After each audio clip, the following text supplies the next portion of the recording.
شروع اللہ کے نام سے جو بڑا مہربان نہایت رحم والا ہے۔ اور یہ لوگ جب مومنوں سے ملتے ہیں تو کہتے ہیں ہم ایمان لے آئے ہیں، اور جس وقت آپس میں ایک دوسرے سے ملتے ہیں تو کہتے ہیں جو بات خدا نے تم پر ظاہر فرمائی ہے وہ تم ان کو اس لیے بتائے دیتے ہو کہ قیامت کے دن اسی کے حوالے سے تمہارے پروردگار کے سامنے تم کو الزام دیں۔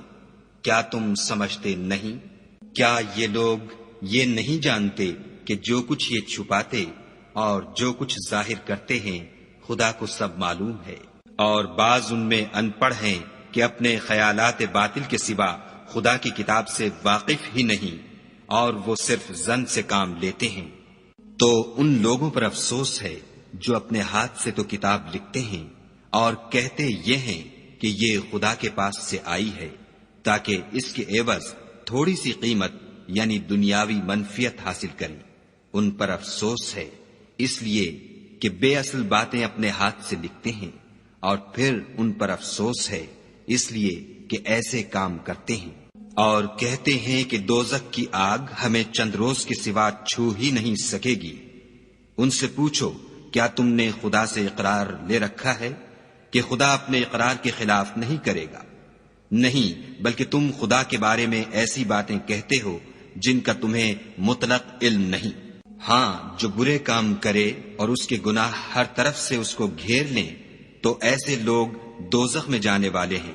اور وہ ہمیشہ اس میں جلتے رہیں گے۔ اور جو ایمان لائیں اور نیک کام کریں وہ جنت کے مالک ہوں گے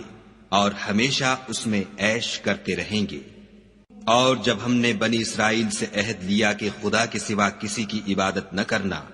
اور ماں باپ اور رشتہ داروں اور یتیموں اور محتاجوں کے ساتھ بھلائی کرتے رہنا، اور لوگوں سے اچھی باتیں کہنا، اور نماز پڑھتے اور زکوٰۃ دیتے رہنا، تو چند شخصوں کے سوا تم سب اس عہد سے منہ پھیر کر پھر بیٹھے۔ اور جب ہم نے تم سے عہد لیا کہ آپس میں کچھ تو خون نہ کرنا اور اپنے کو ان کے وطن سے نہ نکالنا، تو تم نے اقرار کر لیا اور تم اس بات کے گواہ ہو۔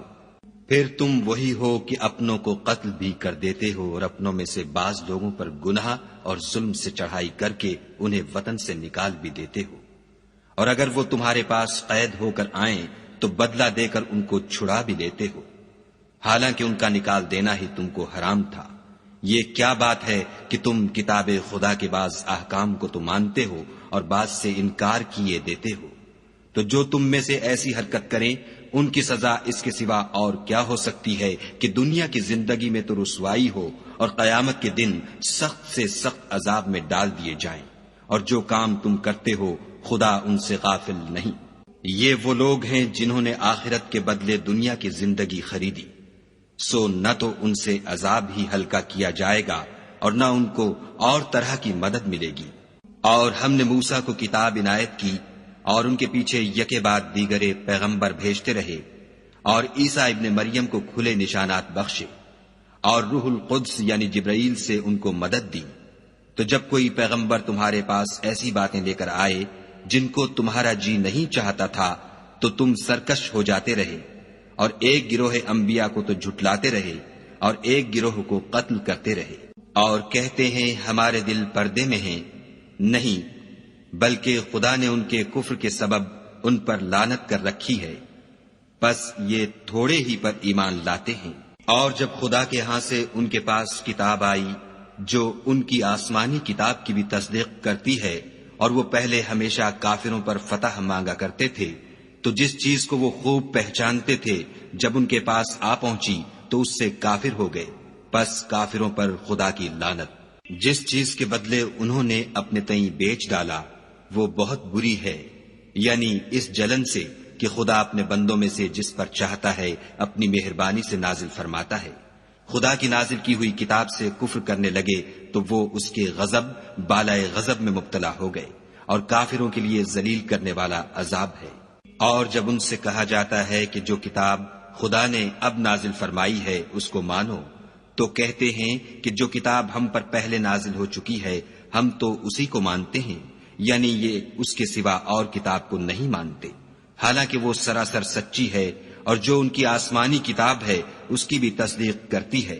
ان سے کہہ دو کہ اگر تم صاحب ایمان ہوتے تو خدا کے پیغمبروں کو پہلے ہی کیوں قتل کیا کرتے؟ اور موسیٰ تمہارے پاس کھلے ہوئے معجزات لے کر آئے تو تم ان کے کوہ طور پر جانے کے بعد بچڑے کو معبود بنا بیٹھے، اور تم اپنے ہی حق میں ظلم کرتے تھے۔ اور جب ہم نے تم لوگوں سے عہد واثق لیا اور کوہ طور کو تم پر اٹھا کھڑا کیا اور حکم دیا کہ جو کتاب ہم نے تم کو دی ہے اس کو زور سے پکڑو، اور جو تمہیں حکم ہوتا ہے اس کو سنو، تو وہ جو تمہارے بڑے تھے کہنے لگے کہ ہم نے سن تو لیا لیکن مانتے نہیں، اور ان کے کفر کے سبب بچڑا گویا ان کے دلوں میں رچ گیا تھا۔ اے پیغمبر ان سے کہہ دو کہ اگر تم مومن ہو تو تمہارا ایمان تم کو بری بات بتاتا ہے۔ کہہ دو کہ اگر آخرت کا گھر اور لوگوں یعنی مسلمانوں کے لیے نہیں اور خدا کے نزدیک تمہارے ہی لیے مخصوص ہے تو اگر سچے ہو تو موت کی آرزو تو کرو، لیکن ان اعمال کی وجہ سے جو ان کے ہاتھ آگے بھیج چکے ہیں یہ کبھی اس کی آرزو نہیں کریں گے،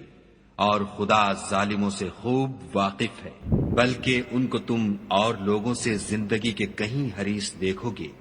یہاں تک کہ مشرکوں سے بھی۔ ان میں سے ہر ایک یہی خواہش کرتا ہے کہ کاش وہ 1000 برس جیتا رہے،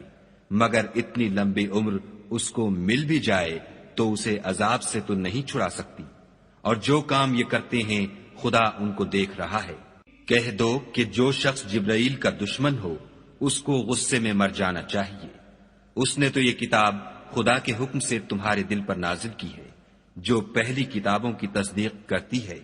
اور ایمان والوں کے لیے ہدایت اور بشارت ہے۔